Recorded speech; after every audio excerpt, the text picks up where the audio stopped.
To begin this section, we're going to get into data flow, and we're going to start in our Pivotal Tracker dashboard. I'm going to grab the data flow for portfolio features sprint here and double click it, and I actually want to add a few more tasks. The first task that I want is I want to create a seeds file for sample data, and that's what we'll do in this guide. And then we also need to actually build out the portfolio functionality. And with those 5 tasks, I think we'll be able to count this sprint as being complete. So let's start with creating a seeds file for sample data, and then we'll get into these other items I had listed here later on. So I'm going to click Start here. And navigating to the terminal, I'm going to stretch this out. There you go. And now type git checkout-b, and we'll call this portfolio feature. Now what I want to also do is, so far in this course, I have used a Git branch for pretty much every guide as we've been building this out. That is good. It's good for practicing it. However, in a real-world development scenario, usually you're not going to be creating a new branch every 10 to 20 minutes. That really wouldn't be the most intuitive way of developing a feature. Instead, branches are called feature branches, which means that they should be relegated to features. So with that in mind, I am going to work on this branch the entire section. So this entire section, as we build out our portfolio feature, we're going to remain on this branch, and we're only going to merge it in at the very end when the feature is complete. And that's more of how you would build it out in real life. Now, I wanted to do the early ones and have a new branch for each one so that you'd get in the practice of it and you'd start to get a feel for what the syntax is. Now, let me come to the code, and we need to develop a seed file. So what a seed file does, you can find it in DB seeds. They give some examples here in comments where you have the ability to create any kind of sample data you want. And I love seed files because they allow you to utilize core Ruby scripts, and you can connect that with Rails scripts. So let's say that we wanted to create a blog post. We've already walked through this, but just to review, if I start up the Rails console, this is going to load the full Rails environment, and I can do blog.create and pass in title, pass in anything I want, and then pass in body and anything I want, and that will create a blog post. If I hit Control D, it'll get me out of it. Now, what we can do is essentially run that exact same script or scripts like it right here. Now I'm going to be calling on some of your Ruby knowledge here. So this is not just pure Rails. A lot of this is going to be Ruby. And I am going to create some loops because having sample data is great, but you really want to have sample data that is more than just one item. So say that we wanted to have 10 blog posts, we wouldn't want to have to go into the browser and type 10 blog posts out, or else that would not be the most intuitive.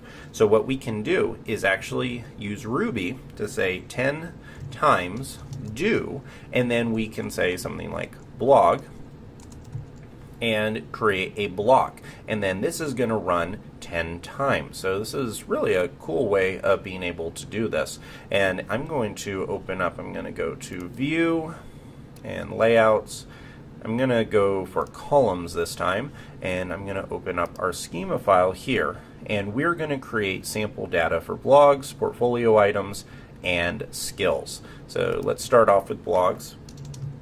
I'm going to say blog.create with the bang, And I'm also going to put this on one line. You may have noticed that I'm not going to do it in one line the way that I did in the Rails console. So when I was right here, I put all of this on one line, and that was fine for here, and it makes a little bit more sense when you're using the console. However, it's not quite as readable. So in a real Ruby file, I like to split these out just so it's a little bit easier to read, and then also we don't run the risk of having some weird kind of lineups if we have something that's long. It's not a big deal for items like blogs, but it would become a very hard to read script if we did one line for all of these portfolio items. So here I'm going to say title, and here I can put any string I want. So I'm going to say my blog post. But I don't want to create 10 identical blog posts. I want to have some kind of unique value associated with them. So with that in mind, I'm going to use some string interpolation.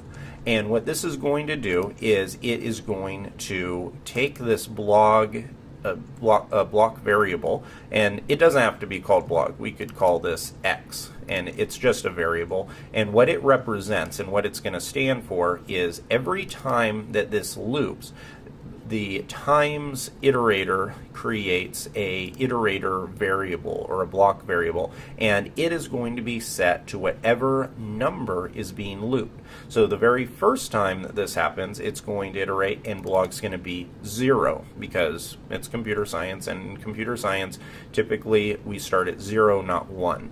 Let's test this out very quickly. I'm going to say Rails C. And right here, I'm just going to create something very basic. I'm going to say 10 times do, and I'll say blog just for the sake of it. I'm not going to actually create 10 blog posts here. I'm just going to show you what this is equal to. And inside of it, I'm going to say puts blog, and then end. And as you can see, this goes, and blog, this block variable here, was equal to 0 the first time, then 1, then 2, then 3, then 4, and it goes all the way down. At the very end, it gives you the count. It returns a count. But in terms of what the value is equal to, with each loop, so every time it loops through, it's going to be one of these items. So that is why we can use it, and it's very helpful. Next one, I'm going to do is skills. For skills, I'm only going to do 5 of them. So I'm going to do skill, and we'll do skill.create. And you know what? I jumped a little bit ahead of myself. I forgot we need to actually put some body content here. And for that, let's switch in the browser, and I'm going to go to lipsum.com, Lipsum. Scrolling down, I'm going to grab this paragraph right here and just paste it in. And this is going to give us some nice fake data here, some nice fake content, so that we don't have all of our content, just with a few words or something like that. Usually you'll find this Latin text comes in very handy whenever you need fake data. Okay, so now back down to our skills. For skill, the first item is title, and for this I'll just say let's just say Rails, and then we'll use some string interpolation for this one as well, just so not that we'd ever use this, but just so we know that they are different. And then percent utilized, and we'll go with 15, and that's all we need to do here. And that is going to give us our skills. Now, one other thing I kind of like to do is I like to give some feedback in the terminal to know that these work. So here I'm going to say puts, say 10 blog posts created. Here I'll say 5 skills created, and I'll preemptively get these, and I'll say 5, or actually I want to go with 9 portfolio items created. Now you may wonder why I'm wanting to do 9, and it is because if you go to my portfolio, I want to kind of mimic what I have here. So if you go down to portfolio, notice here how we have a grid layout of 3 by 3. So I think it would make the most sense to have 9 portfolio items, but you can use as many as you want or as few as you want for what we're doing. So I'm going to say 9 times do, and this is going to be portfolio item. I could say just portfolio, but I think portfolio item actually makes a little bit more sense when you are saying it out loud. So now I'm going to go with portfolio.create with the bang. And inside of it, we have a little bit more content than these other ones. So I'm just going to copy and paste each one of these, followed by a comma.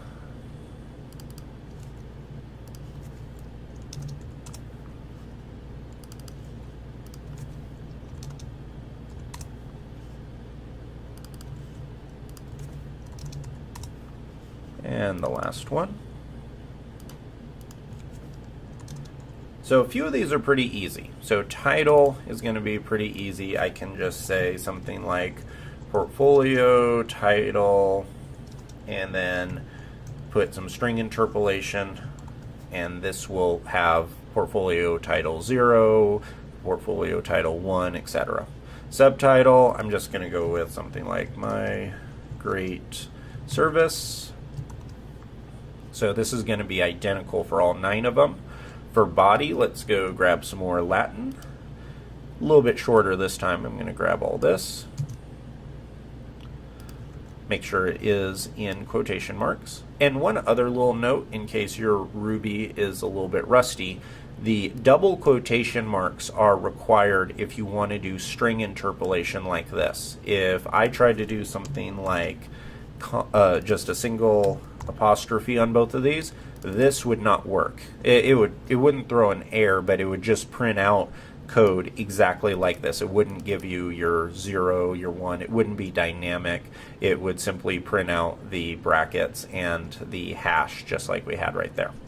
Okay, so that's body. Now, images. These are a little bit trickier because we don't have any images right now, and so I want to show you what I usually do for prototypes. We'll get into how to add real images later on, but for right now, what I like to use is a service called Placeholdit, and here you can grab this script, and it's just a URL, and I can paste this in, and it actually generates the image for me, which is fantastic. So here, say that I want to have for the thumbnail image 400 by 200, or 400 by, actually, you know what, let's go 300 by 150. I think that actually may be a little bit too small. And notice how cool this is. Like, see how I can actually just dynamically change these values, and it creates an image for me based off of that. So that is what I'm going to do. I'm going to do 350 by 200. So coming down to thumb image, make sure you put it in a string. This is just an image call. So I'm going to say, let's say I think 350 by 200 will work there. And now for the big image, the main one, I'm going to go with, let's say 600 by 400. And that should be all we need. So the next thing is to actually run this. So the way that you can do this is the command's going to be Rails db :setup. Now what this is going to do is it is going to wipe all of our data out. So all of our test data, everything that we've done is going to be erased. It's going to create new databases, so it's going to essentially do everything from scratch. It's going to run the migrations, and then finally it is going to run our seeds file. So with all of that in mind, this is kind of the nuclear option. This is never something that you would run in production. This is only something that you would run locally. So that, and when I mean local, I mean in development mode. So when your data is constantly changing and you don't care about your old data and you simply want to have new, fresh sample data, this is a great tool. This is part of the reason why we're going to be accessing the seeds file quite a bit. because updating this is much easier and much faster than going and having to update all of the files or all the records in the database in the browser. I imagine that we added some more items to the blog creation process. We wouldn't have to go and edit all 10 of those in the browser. That'd be very annoying and definitely not the right way to do it. Instead, what we can do is simply update this file, add the parameters in, run RailsDB setup. All of the old bad data or the deprecated data would get removed, and it would be replaced with our new good fresh data. So we're going to do this quite a bit throughout the course, and it's a good practice to do in development. Obviously, you shouldn't do it in production, but I just want to give an extra warning on that because I have had a student who did that one time, and it was not a fun process to get their data back. So hit return. This is going to run the entire process we talked about, and it is going to lastly print out our output here. So it says 10 blog posts created, 5 skills created, 9 portfolio items created.